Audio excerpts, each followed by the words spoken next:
So we are here today with Allison Pagano. So nice to meet you online and read about your work and feel your enthusiasm and excitement about the body. So today is October 8th, 2022. My name is Hiie. I'm here in Paris, France, and Allison is in New York. And we are here to talk about confidence, self Mm, confidence, and movement. We shall see what emerges. So, Alison, thank you so much for coming. of course. Thank you so You, much for having me. I'm actually really quite honored with all that you have shared and done and completed in your own studies. And I think it's really amazing to connect in this way online. And this is a beautiful merging of ideas and conversation. So happy yeah, to be here. very nice to have you here. And you are a choreographer, teacher, visionary. How would you continue this list? It's funny, I never would have really considered myself a visionary, but I think that's something that's become me. As I've been listening to what wants to come in. Mm, But yeah, I've been working also in the healing arts for 22 years. So my practices of, embodiment kind of simultaneously landed within starting yoga training at, an early age. Probably I was in my teenage years. And then I started, doing body work and massage around sometimes when I was around 20, 21 years old. mhm. So, throughout my life, I did all of those very much like you. We have a lot of similarities. I taught yoga for 20 years. I taught group fitness classes. I was a nutrition coach. I did personal training. I was teaching dance. I was choreographing. And I was doing hands on healing. I was putting my hands on people's bodies and working within the energy field, as well as doing body work. All of those things I used to do in 1 week, not anymore. So at this moment in time, the work that I do is entirely focused on embodied dance, which is really an umbrella of the 20 years of exploration of all of those things and what I've learned about how people transform and heal and how to use dance as a healing art, which is really exciting. And it's something that I'm going to be listening to and doing for the rest of my life. And it's not because I know, but it's because I'm listening. And that's kind of I feel like it's a dance of engagement to be in this work. It's definitely not from my mind. So it's a process, I'll say. Oh, I already have so many questions even about this introduction, but maybe let's start with the theme, the Mhm. self-confidence and confidence theme. When you let these words resonate with you at this, like today, at this point in your life, what is confidence and self-confidence? What do these words mean to you? What is it? What do they evoke today in you? So I feel like confidence is a pathway through and into self-trust Hmm. and into understanding what makes you feel safe in your body, okay being in the world, and understanding, how to arrive at a place of self-acceptance. And I think when those things come together, I think that that's true confidence. I think that there's things that we see in the world that we think are confidence, but are actually demonstrations of ego, which is a whole different thing, right? But I think true confidence actually goes hand in hand with embodiment, Oh, tell us. because I think embodiment precedes presence, right? And a person's presence is usually something that we will look at and say, and kind of feel that sense of confidence. Um, I have more things to say, but Okay, we keep going. You can tell us yeah. also how Um, does one differentiate, for example, between yes, please. ego and like true self-confidence? How do I know which one is which? For I you. think ego, a lot of it, and the ego is not a bad thing, right? The ego's job is to keep us safe.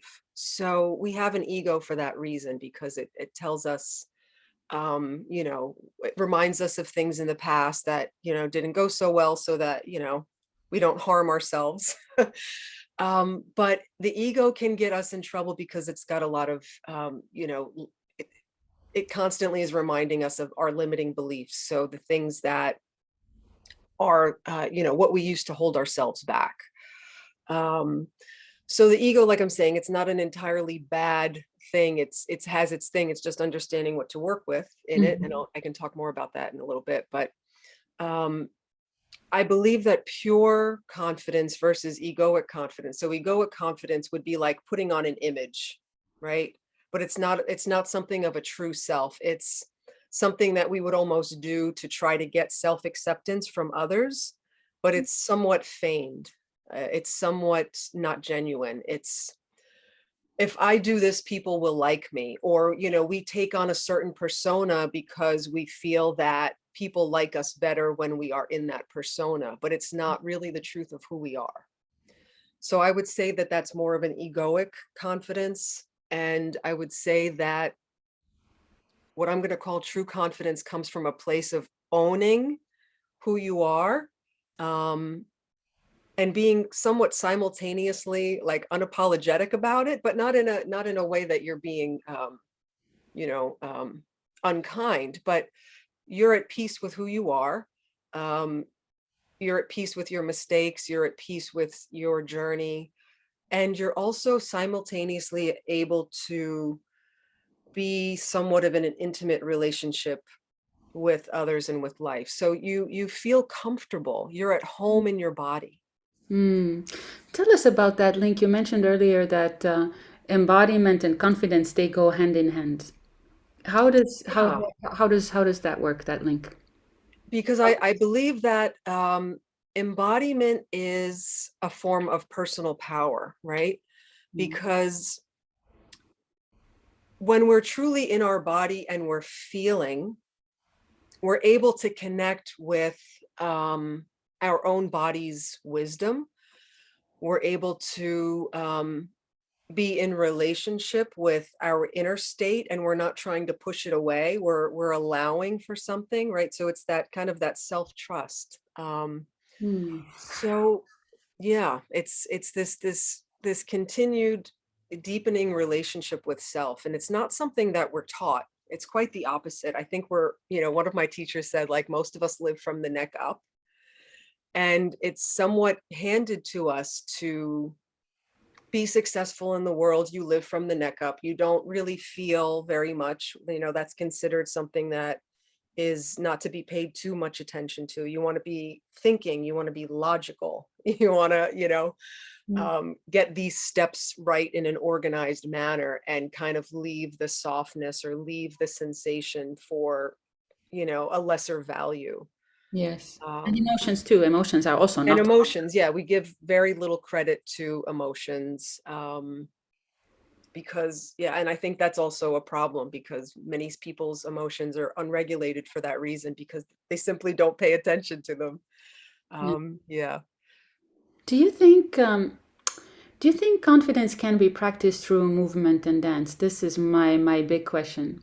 So for example, imagine I'm a shy person or a person who wants to work on her self-confidence. I might actually be one. Right. And I come to you and I say, Allison, what can I do to develop my self-confidence through movement? How does that work? Yeah, absolutely. I was that person. Tell us, tell us. I spent the first 15 years of my life not even talking to people. I was a complete stranger in my own body. Um, if anybody met me today, they would never equate it with the younger version of myself in middle school or high school. I didn't talk to anyone. Like, I was awkwardly introverted. I used to just spend my time like mostly like stretching and writing stories. And it wasn't until I started I used to dance in the backyard every day, and I kind of wanted to go to dance classes, but it didn't really, my family didn't get it, and it wasn't really something that was supported. So I ended up putting myself in dance classes once I started working. And then I realized that dance gave me a place to feel, and it gave me a way to move the energy so that the heaviness that I was feeling a lot of the time, it was like, oh, I can do something about this heaviness that I feel. I can connect with other things when I'm moving my body that I can't connect with in any other way. And I realized almost immediately, even though I was in ballet class and it was a whole other abusive thing going on, but Mm, I learned pretty quickly that movement was medicine mm. and that movement was healing. And then everything that's happened in my life from that moment until now has confirmed that entirely.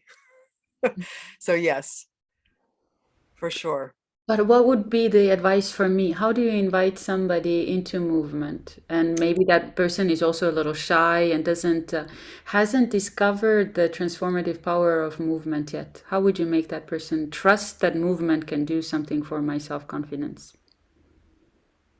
So movement, to kind of tie into what I was sharing a minute ago, Hmm. it is that sense of you're reawakening your senses. You're re-engaging with your the untouched parts of yourself, right? And there it's an intimacy. It's a space to know something more deeply. And I think that for a person who's shy, and I love working with shy people, I love working with beginners, I love working with people who think that they can't move or can't dance. Those are my favorite people to work with, Too. because I know exactly what it feels like. And I think the first thing, the prerequisite is just creating the safety of however you feel right now and however you move is just perfect as it is.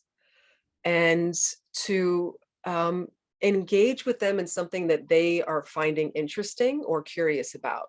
Because I think if there's something that they're naturally interested in or curious about, or you have a topic, or they're coming to a class because they're interested about moving that kind of way or learning that kind of way, I think safety and interest are, two prerequisites to those things. Um, and I think it's really, as a teacher, finding the points of connection that makes that person feel alive. So, and being an observer of um, what it is that there's, where you see them struggling with, how you can encourage maybe a bigger movement, how you can encourage community within the class. Um, yeah, I think the subtle nuances of body language are so powerful. And I think that when a person is moving or they're starting to move, especially as a beginner, I think that there's a lot of positive feedback and nurturing that also really helps, because a lot of people don't feel okay and they don't feel safe and they don't feel like they have even permission to move. They feel like awkward, right? So I think encouraging students with um, positive reinforcement and positive feedback is really helpful. I'm not sure if I'm answering your question or talking too much from the teacher perspective, but Oh, you you're can tell me. don't worry, don't worry. You're in the Yeah. flow. You're doing good. Maybe I realized that maybe some of the listeners don't have a vision in their head as to what kind of dance we're talking about. Usually, when people hear the word dance, immediately they think, "Oh, does it like? What do you mean? Like, does it is it ballet? Is it jazz? Is it hip hop? So, what kind of dance do you practice and teach? Hmm. What is it like? What is it like? Contemporary dance or? Yeah, it's more contemporary and modern dance. And what I would say, even getting back into the last question a tiny little bit, would Yeah. be um, for a person to have an embodied experience dancing, it doesn't take very much. You can be with other people, you can be by yourself. I think it just takes the willingness to want to feel Hmm. and the curiosity, or what I call compassionate curiosity, for what shows up. Because the body has its own wisdom. And that's the thing that's inherently fascinating to me, is when our mind gets out of the way, the body has its own thing that it unravels to us and shows us. So, what I would suggest to a person is, if music helps, find a piece of music that when you hear it, there's something in you that comes alive and you can't describe it. Hmm. Try to get in touch with that feeling in you. Try to um, notice and locate, where is that feeling? What does it feel like? How does it want to move? And just giving yourself permission to do that would be a very simple doorway in. That's very clear.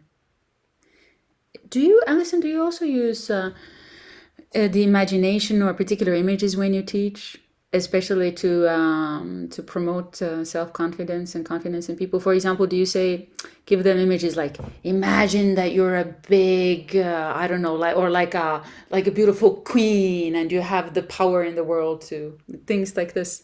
Yeah, absolutely. And I think a lot of the, improvisational dance forms use these ones, but the ones I use in particular that are really helpful because people know what they are elements and Uh, archetypes,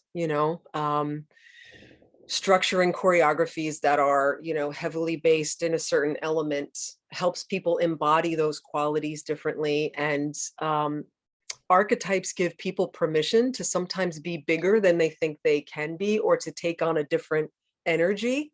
mhm. How does that archetype want to move from within you? If that archetype were to become you, how does it move? And also, how would you be in relationship to dancing with that if it was outside you? So there's a couple ways you can approach it, but I feel like those are some of the bigger ones that are really accessible to people. And I know that there's a lot of dance forms that use them, but they're easy. And I love images. I'm very right-brained. Mhm. So I love dances that can speak to storytelling and images and, you know, just the grander big picture of things. So yeah, I definitely use that in, Can in you my give us work. some examples of archetypes also that are your favorites or you use oftentimes?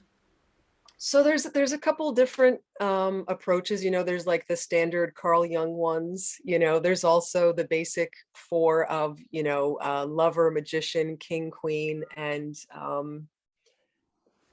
what jester. I'm a little bit of a jester. And then there's also, different people who I've worked with over the years have come up with their own archetypal ones, especially sometimes if you're working with women and they're looking to have different ones. There's ones that are specific to women, the wild woman, the womb healer, the sacred rebel. I mean, that can be kind of neutral. But I've looked in and worked in a couple of different people's archetypal works, and I think it's just kind of pulling out the tool of what's going to work in the moment based on Yeah. who's there and what you're feeling. But you know taking on those different energies are something that, like I said, it just gives people permission to go that extra step into something that they might be uncomfortable with otherwise. Like, oh, I can imagine queen. I can imagine, earth keeper. I can imagine, earth angel, or, you know, there's just a variety of things that are really helpful for people to imagine. Yeah, Oh, it's kind of like that, when we did it when we were kids, right? hmm, So, so interesting. Let me come back to something that you mentioned earlier too. You briefly mentioned the word presence, and that made me think about this book that I'm reading right now. mm, Amy Cuddy's book about presence. mhm. Have you heard of her work? She's I haven't, but I'm a little out of the loop with some things, so I'm yes, sure it's amazing.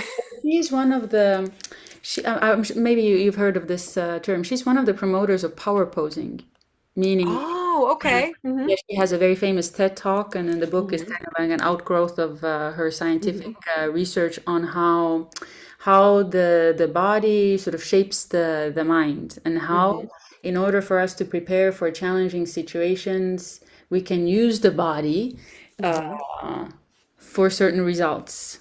Do you? mhm, What do you think about this idea of like we've been talking about dance as a way to promote greater levels of self-confidence, but what do you think about just like holding poses? Do you think that that works also in your experience? Like for example, uh, just holding my arms up and Mhm. feeling the space that my body covers in this position Mhm. leaves me feeling more powerful, leads me to feeling more powerful in the world. Do you think that is, do you buy that? Yeah, so I have a couple thoughts on that. The short answer is yes, and there's more. Um, I, in my body work days, have studied a lot of body language, which is very similar. And the the body language training I did was more around, again, what I mentioned earlier, around kind of like limiting beliefs and where limiting beliefs are held in the body. And by changing the body language, kind of working to kind of restructure neural pathways, etc. Yes.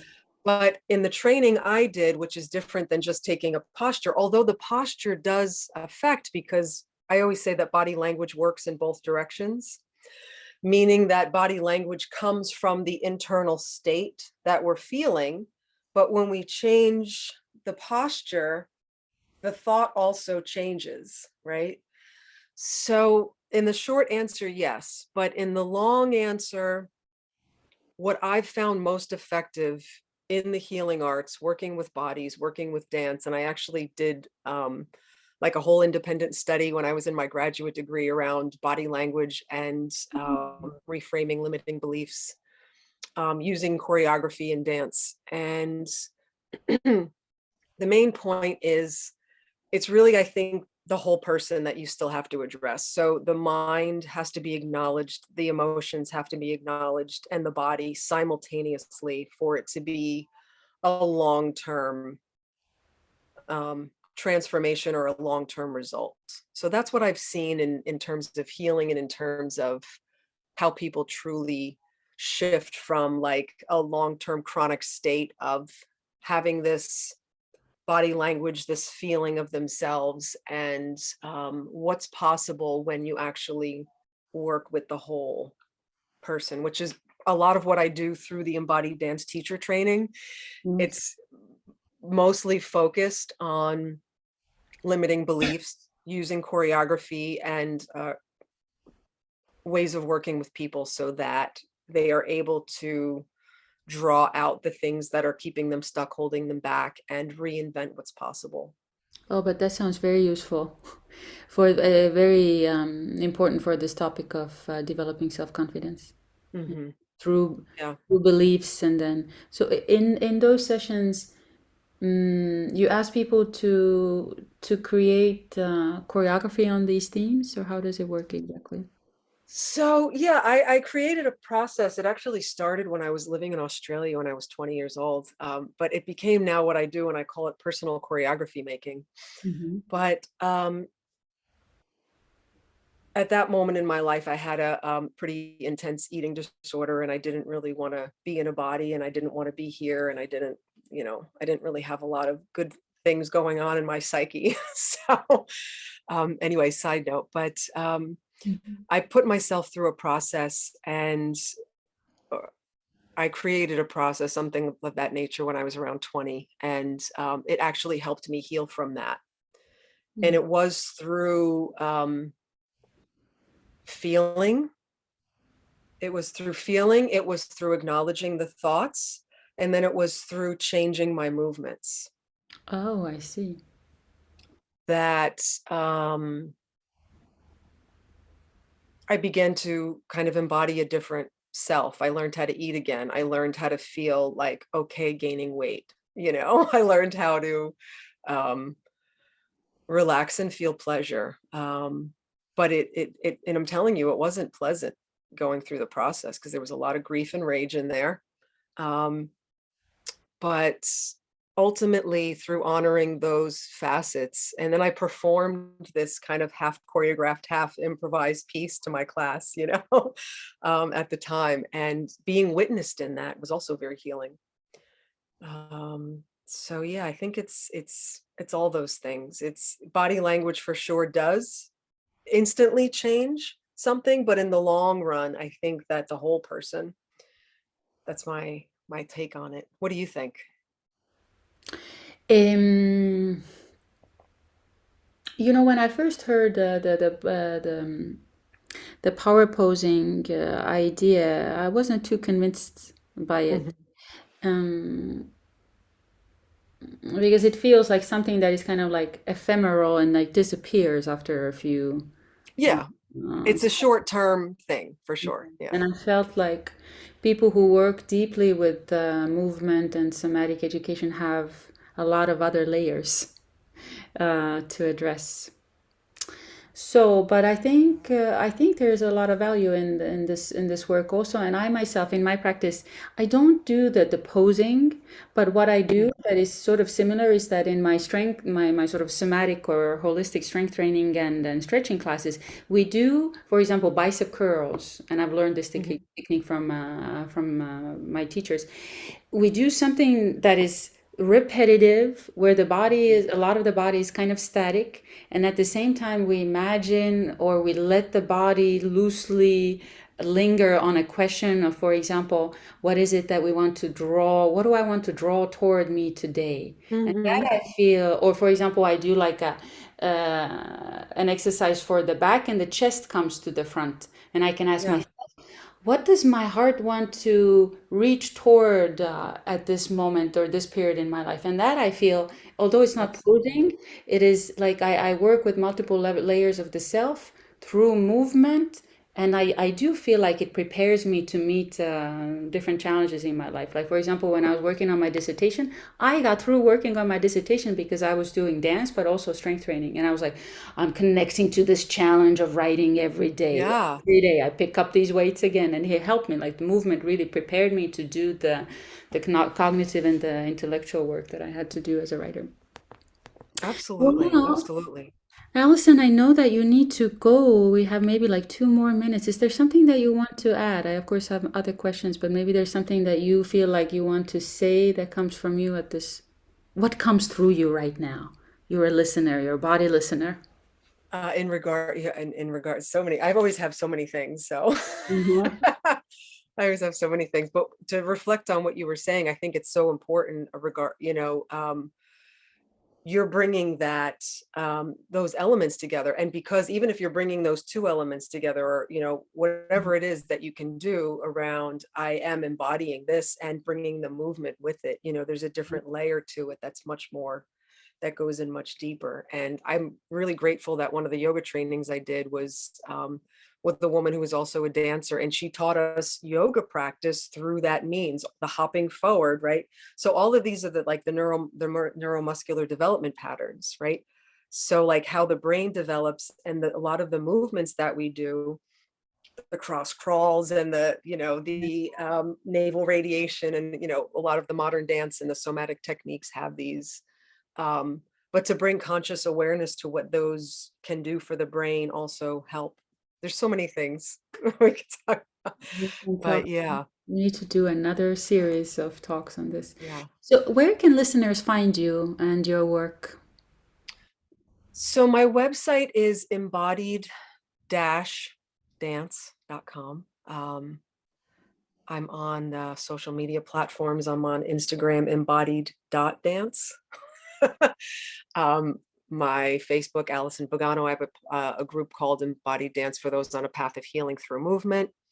And yeah, email is always good. You can find that on my website as well. And what with the last thing that I'm going to ask you that just kind of came to my mind. What would you tell a listener who is currently like having problems with self-confidence? Mhm. The one message that comes through your body to that person.